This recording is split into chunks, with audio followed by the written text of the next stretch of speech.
How has colonization affected me? See you, these clothes? Ah! No, not colonization, why? Yeah, where to begin? How does colonization affect all of us? I mean, I'm a product of colonization. My parents were 16 years old, fresh out of residential school, killing their pain with alcohol, and ended up having a child at 16. We're pretty much forced to learn about, what white people did, not to us as Native American people, but what they did that was so good, and it really messed me up. It's affected us in so many ways. Our life expectancies, all the diseases. And An elder once told me that there was over 70 different ceremonies that took place on an annual basis within our communities. And now to this day, there's maybe one or two of those ceremonies still carried forward within our community. colonization has a direct impact on everything around me, It's been mixed in and intermingled with my culture and how my community perceives itself. It affects me by putting a lot of churches into our community. So a lot of people where I live aren't really into their culture. They're more urbanized, and that's what kind of bothers, it hurts us because we're slowly losing our tradition.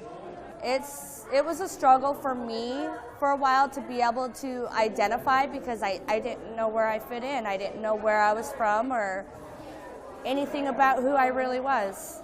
And Department of Fisheries and Oceans, they informed the Aboriginal communities that we are only allowed ceremonial fishing permits when there is a death in the community and we are fishing for a funeral.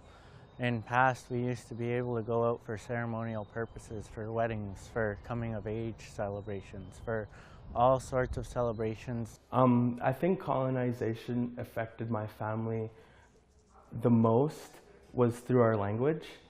To know that it was taken from us and we weren't allowed to use it, it's heartbreaking. It's really sad. Our language, it really brings the people together. so it's affected us in more ways than we can even count. How do I overcome that? Well, to start overcoming that, I make myself aware of that fact. And I also try to make sure that I'm aware that colonization exists. It's not going anywhere because it's already happened. But what can I do? I think a lot of times it can be tough when you really think about it. There's a lot of times where you just kind of want to just give up, man, forget it. I'm done with this.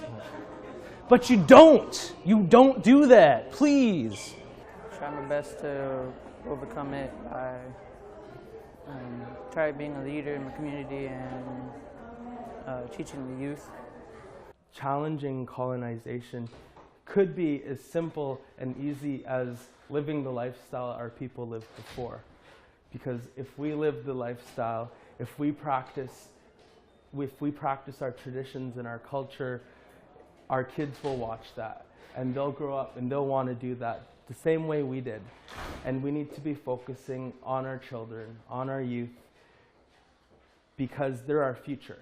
They're going to be the ones that's going to be carrying on our culture the same way we're doing now. That's how I would challenge colonization. A part of it, to me, is meaning taking back our culture and our tradition and who we are as First Nations, Aboriginal, Indigenous people. Like I mentioned before, my father, I almost died when I was a baby because he was 17, taking care of me, and an accident happened where I almost died, and it traumatized him. And I know that he killed that pain for years and years and years with alcohol. And so one of the biggest things that I was able to do was to forgive him for those things, and to forgive my mother, and to forgive all the people before me that may have been angry or been sad or didn't show the amount of love that maybe should have been, and knowing that they had suffered these effects of colonization, knowing that it's not their fault.